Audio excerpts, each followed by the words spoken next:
y a ver, Laura Muñoz, a ver, puse interés del grupo. Interés.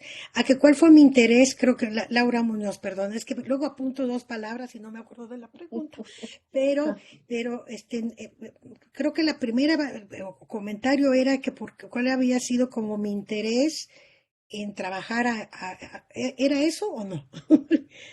Y estos personajes, porque creo que también has trabajado a otro clérigo, ¿no? No, No a nada más este. esto, pero bueno, ¿por qué surgió el interés de trabajarlo? Digo, me queda claro que es una persona muy interesante, pero ¿de dónde salió esto? Porque tú estabas trabajando más lo político, desde lo político y más a los funcionarios, ¿no? Exacto, Y no, pero esto es que a lo mejor lo dije muy al principio, que es un personaje que yo lo empecé a trabajar y por eso mis grandes vínculos con doña Claudia González, ¿verdad? Fue que trabajábamos a los exiliados en Cuba. Y este arzobispo se exilia en Cuba del 14 al 19 y por eso pues ahí nos pasábamos los chismes, Laura, Claudia y yo. Y mi interés original fue trabajarlo en su exilio. Y el libro que salió tiene que ver en el periodo del exilio. Esto era pues como los antecedentes para llegar a lo que yo quería, quería trabajar. Y me pareció interesante incorporarlo a este seminario, pues porque a ver, el año pasado pues nos fuimos con los nombresotes, ¿verdad? Olimpia y Claudia y bueno, y que si los Mariscal para acá y que si los Molina y que si los Sierra, o sea, estamos así con estos nombres muy encumbrados, pero sin embargo, y creo que el único trabajo que no me acuerdo de este chico, el que trabajó lo de la iglesia de San Felipe de Jesús, que hablaba de la participación de la basílica, el arzobispo de México, y que yo le decía que los que cerrar ese círculo con Carmen Romero Rubio para hacer.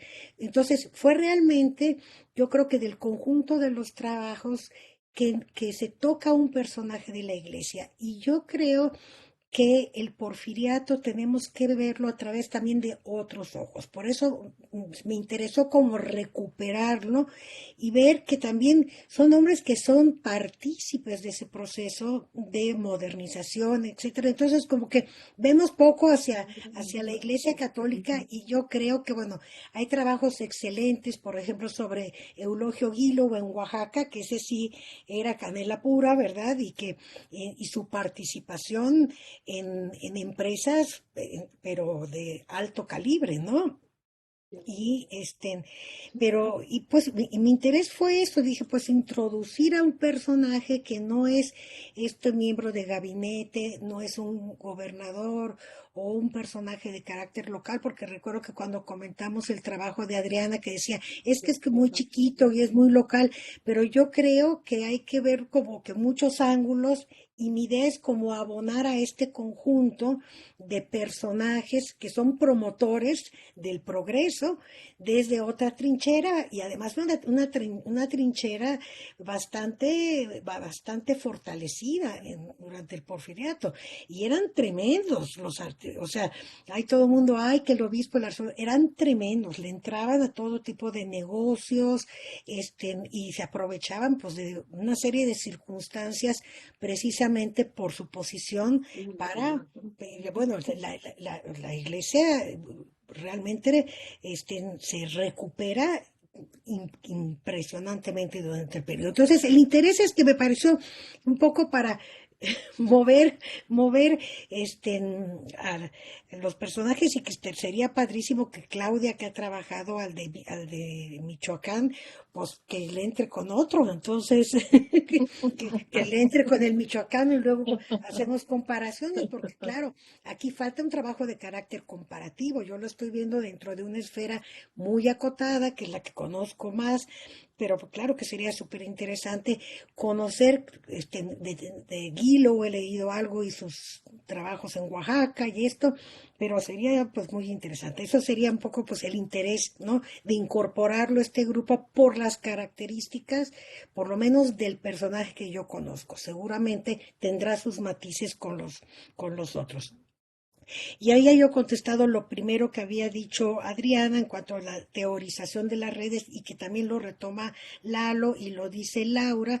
Y yo pues había contestado, bueno, que un poco la idea de lo que había sido el anterior, que eso se retomaría en la introducción, pero si insisten, yo le entro. O sea, ahora sí que, aunque me lleve más espacio.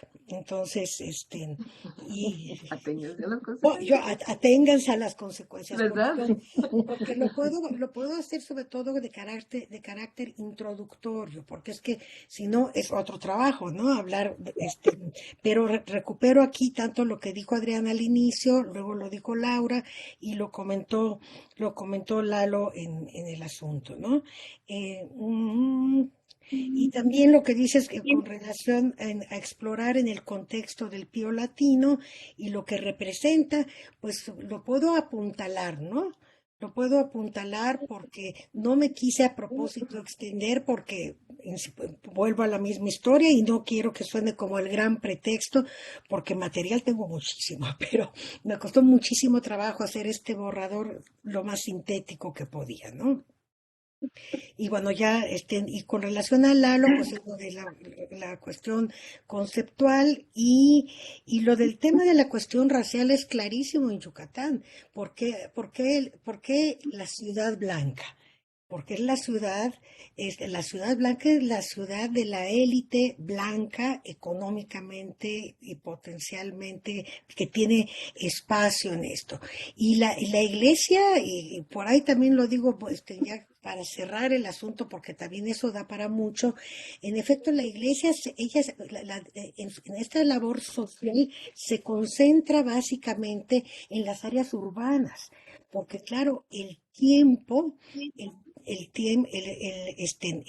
perdón, el tema de la guerra de castas, que además se da por concluida hasta 1902, cuando Trishler ya es obispo de Yucatán, cuando dicen finalmente ya se da por zanjado, después de 50 años ahí, los mayas rebeldes y se crea el territorio de Quintana Roo.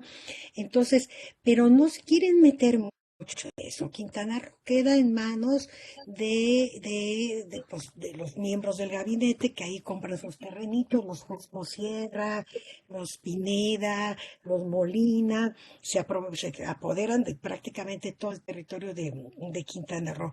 Y ese sí es el pie cojo del periodo, el tema racial es el periodo, perdón, es como la pata de la silla que hace bueno, eso, es la parte como, Cojear. ya me hizo bolas. Que cojear. La silla que cojea, exacto. Ese es el tema de los indígenas, porque nunca se atreve. O sea, yo ahí puse una cita de Rubio Mañé porque dije, no me quiero asomar mucho a este asunto, porque en efecto, la situación del campo yucateco pervive hasta prácticamente ya a finales hasta tiempos de Alvarado y de Carrillo Puerto, pero y de hecho aquí hay una coyuntura que la iba yo a poner, pero dije, no, me voy a alargar más, pero sí es una coyuntura súper interesante porque en 1902, cuando se da por terminada la guerra de castas, se emprende una campaña antiesclavista desde la prensa de la Ciudad de México y que les llaman títulos como el Trust de la carne humana, hablando o sea, hablando en general de que todos estos ingenieros muy santurrones y que están dando dinero a la iglesia mantienen su economía sobre los brazos y el trabajo de un trabajo de los indígenas mayas. Y eso la iglesia prácticamente no lo toca. Eso prácticamente no lo toca porque, pues porque yo creo que, porque sí, creo que pues para él, porque para la iglesia significaría un enfrentamiento con esa élite pujante que es la que está apoyando la labor eclesiástica y permitiendo el fortalecimiento económico de la misma. Entonces, es un factor totalmente, yo solo cierro con eso y a lo mejor le puedo un poquito más un comentario que deja abierta más puertas que eso, pero en efecto sí, ¿no? Y yo creo que ya es todo. No sé, Lalo, es que apunté palabras clave, como dicen, y ya no me acuerdo. No sé si quedan más o menos ahí como respondidas un poco tu,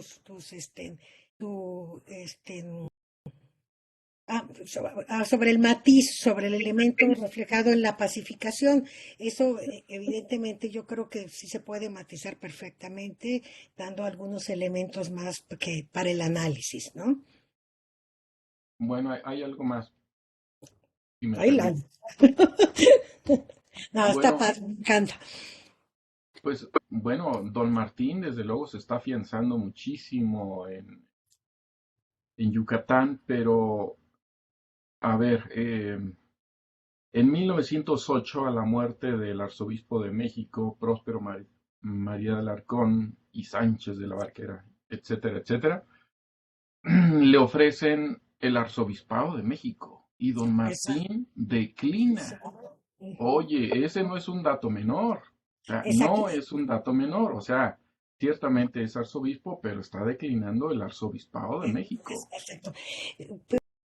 Antes de que continúes, es que muy al principio dije que a propósito lo acoté en ese periodo, porque lo que voy a presentar en San Luis Potosí es el cabildeo que se realiza en Roma, precisamente porque, claro, es un personaje que adquiere tal, o sea, ahora sí les adelanto lo de San Luis, pero adquiere tanta relevancia que cuando se muere Sánchez de la Barquera, el propio Porfirio Díaz, a través del representante diplomático en Roma, que era un señor Esteba, de origen veracruzano, propone a Trishler para que lo suceda en el arzobispado mexicano, que es el cargo más importante de todo el episcopado. Y hay un acto de cabildeo que no les cuento más porque si no ya cuando nos veamos en noviembre va a decir, pues está aquí repitiendo, pero hay una serie de cartas maravillosas entre Roma y México y muchos de los personajes que fueron los cardenales, cómo intervienen, etcétera, etcétera, etcétera. Y cuando finalmente el representante diplomático, como dicen en México, plancha la situación y dicen, es don Martín, y don Martín con una cara dura dice, pues que no, que él está enfermo del corazón y que la altura de la Ciudad de México, ya sabes, ¿no? Entonces el cabildeo del presidente se viene abajo y el representante diplomático dice, pues ahora apostemos por este otro, le dice Díaz, y le dice, nunca se ganan dos veces la misma guerra. Entonces, pues claro, sale Mora y del Río, otro pío latinista, ¿no? Entonces, pues bueno, eso es el adelanto, pero es que a propósito lo corté porque es que el otro amerita toda la labor diplomática entre Roma y el presidente, ¿no? Bueno, pero sin necesidad de que nos adelantes. Ya, perdón, ya me fui como hilo de media, como Pero a siempre. lo mejor sí me interesaría, por ejemplo, preguntarte si has encontrado correspondencia de Trishler con don Porfirio, pero sobre todo con doña Carmelita.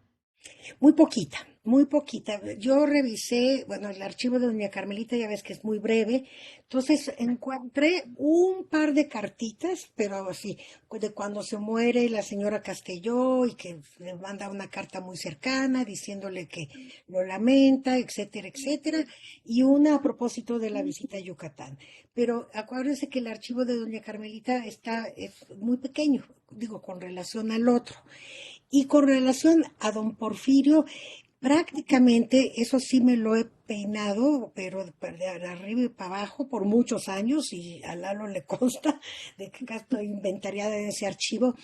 Ahí lo que encontré, pues fue también esta carta de cuando lo nombran, y buscando otra cosa, encontré el cabildeo con el representante diplomático, pero prácticamente no, por lo menos no está ahí en lo que está en Leidero, no he encontrado más.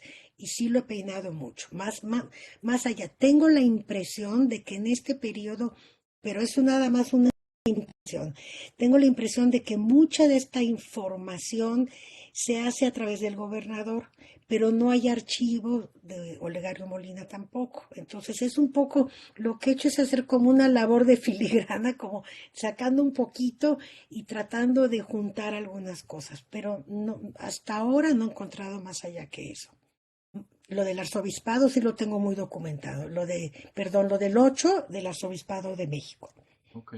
Oye, Marisa, y finalmente preguntarte, porque bueno, estos clérigos, además de su obra pastoral, que era muy valiosa, pero también generaron, digamos, intereses económicos muy fuertes, y por ahí, bueno, Claudia mencionó algunos, pero tenían testaferros, tenían intermediarios en empresas, en fin. ¿Has encontrado algo de don Martín? Es decir, no quiero suponer el enriquecimiento personal, pero sí su participación en sociedades, empresas. Sí. Mira, la información que tengo es que sí se hizo de muchísimas propiedades. La arquidiócesis de Yucatán daba en renta infinidad de terrenos, de casas, etcétera, etcétera. Esto lo sé porque ya durante el periodo del exilio él tiene a sus abogados. Entonces hay mucha correspondencia en donde dice y empiezan a hablar que si los réditos, que si Nueva York y que tiene dinero, pues no sé, en bolsa, pero tiene el dinero de la iglesia invertido con la banca judía neoyorquina. Entonces, sí, ahí hay mucha tela donde cortar, darle seguimiento, pero insisto, yo el tema económico, como soy mala lectora, seguro lo hago fatal. Entonces, mejor le regalo a alguien el tema y que vaya y que lo haga, porque tengo todo escaneado. Así que si alguien lo quiere, se los doy para que lo trabajen. Pero sí, en efecto, tiene sus tentáculos en prácticamente todos lados, en prácticamente todos lados. Pero hasta donde tengo conocimiento, no una empresa como la que mencionaba Claudia, pero sí, por ejemplo, en la parte editorial, el periódico que compra esta élite, claro que la iglesia está detrás de todo eso, ¿no? Bueno, y finalmente una última pregunta. No quiero abusar del tiempo, pero bueno, una última pregunta. Desde luego, estamos viendo y que ya con la revolución, cuando se va en el exilio el 14, pero sobre todo con la llegada de Alvarado, se desata un, digamos, un periodo de anticlericalismo muy fuerte en Yucatán. Pero quiero suponer que algunas de estas muestras de anticlericalismo no eran, vamos, aislada, sino que en efecto don Martín debió tener algún tipo de, no sé si grupos o personajes del ambiente yucateco que quedaran a disgusto con él o bien que abonaran en otro tipo de manifestaciones, quiero suponer, no sé, algún tipo de socialismo o quizás protestantismo. Es decir, no sé si en realidad toda esta labor de don Martín, digamos, fortaleció de manera extrema la catolicidad de la sociedad yucateca, o en efecto hubo personajes, hubo algunos espacios donde se haya manifestado algún tipo de postura, digamos, contraria, algún tipo de resistencia a todo ese proceso. No sé si encontraste algo. Este, bueno, a ver, realmente durante el periodo alvaradista es verdaderamente tremendo. O sea, empieza desde Eleuterio Ávila cuando le dicen, a ver, cuando, ahora sí que recién la revolución, dicen, pues Yucatán aquí, pues guerra no hay, ¿verdad? La guerra está en el norte. Y claro, lo primero que hace el primer gobierno revolucionario es decir que todos aquellos que tengan una cantidad arriba de 100,000 pesos, 200,000 pesos, ya no me acuerdo, tienen que pagar un impuesto de guerra para mantener a los grupos en el norte. Y claro, al arzobispo, que pues como verán no tenía poco dinero, ¿verdad? Le tocan un montón de dinero que tiene que pagar, ¿no? Que tiene que pagar y que finalmente acaba sucediendo. A ver, mi lectura de este periodo, que más bien yo lo he visto desde la perspectiva de la iglesia, es que, a ver, como él, salen muchos de los miembros de la élite yucateca también se exilian. Muchos se van a Nueva York, muchos están en Cuba, van y vienen. Y es que de hecho la revolución como tal no llega a Yucatán sino hasta prácticamente dos años después de que inicia en el norte. Entonces, pues ahí estaban todos muy panchos. Entonces la gente empieza a salir a partir como del 15, del 16. Y la gran crítica a esa sociedad, por lo menos hasta donde yo tengo conocimiento, es la tibieza frente a las medidas revolucionarias tomadas por Alvarado. Entonces, pues un poco que se queda, un poco como que se quedan como cruzados de mano, cruzados de mano sobre mano, sin hacer mucho ante el temor del gobierno alvaradista que bueno, entre otras cosas, pues hizo una especie de paraestatal de la producción enequenera, entonces ahí le tuvieron que entrar los enequeneros, entonces más bien se mantienen bastante a la expectativa y yo creo que si hay un grupo que dicen pues que ya ni se pase el arzobispo, que agarra y se vaya y nos deja aquí solitos, ¿verdad? Hay una carta que es muy elocuente ya en el 19, cuando ya va a regresar, y el secretario de la Mitra, que se queda ahí, ya finalmente todas las gestiones para que le den el pase y poder regresar a Yucatán, etcétera, etcétera. Hay una carta maravillosa que le dice, sí, por favor regrese, porque si de por sí, cuando se fue, la gente estaba muy enojada, pues ahora que ya están regresando los demás y usted no regresa, pues van a pensar que no le interesa la arquidiócesis, ¿no? Entonces, o sea, dicho en mis palabras, evidentemente, pero el fondo de la carta es esa, ¿no? Pero la gente se mantiene un poco a la expectativa, ¿no? A la expectativa. Y Alvarado no era de poca monta, ¿eh? Era uno de los mejores hombres de Carranza y llegó a tomar posesión de la entidad, ¿no? No sé si con eso más o menos queda claro lo que me preguntaste, Lalo. Sí, sí, sí, ya, Marisa, gracias. Gracias a ti. Muy Marisa, bien. Por ahí en el chat te mandábamos un link de Claudia ya nos lo facilitó más rápido. Ok. Porque luego como estuviste en la exposición, a lo mejor luego se te pase. Ok. Pero nada más es para que... Como el texto lo enuncias como redes. Sí. Y obviamente se ven, o sea, se ve que hay vínculos, hay, sí. ¿cómo se llaman? Propósitos, proyectos, y en eso es la red. Ahora, bueno, la red trabajan sobre todo los antropólogos, ¿no? Desde hace tiempo. Yo me metí a leer mucho de redes centro-occidente y de vínculos del poder y esas cosas, y por eso tenía esta bibliografía ahí, pero esa a su vez te remite a varias, ¿no? A varios textos clásicos de las redes, y que sí, pues nosotros llegamos tarde al concepto de redes, ¿sí? De ahí del grupo, creo del Mora, sacó una compañera una red del Ayuntamiento de la Ciudad de México, no sé, y ella se mete en la historia económica de las redes. Pero las redes, pues tiene muchísimo que ver con también la conformación de alianzas en propósito de proyectos, ¿sí? Que no forzosamente como los grupos que tienen vínculos, que tienen jerarquías.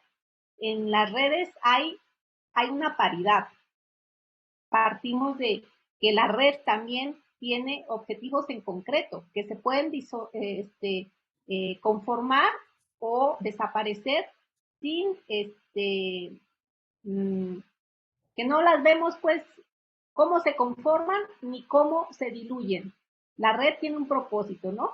Si hay un propósito político, bueno, ya sabe quiénes son sus contactos. ¿Por qué? Porque sus contactos a lo mejor coincidieron en el seminario, a lo mejor coincidieron en la formación, en un proyecto local, económico, o sea, es nada más entender que la red tiene siempre vínculos y propósitos para actuar en algo. Exacto. A lo mejor, pues, si le cambio el título, porque a lo mejor el error fue el título, ¿no? De ponerle las redes de manera muy, muy ligera, y probablemente pues es que realmente pues él tiene, nace, ahora sí que de cuna pues está rodeado de una gente que tiene estos vínculos con la Iglesia Católica, y en Roma pues ahí llega, ¿verdad? Y resulta que sus amiguitos, unos luego son cardenales y luego fueron obispos, Claro.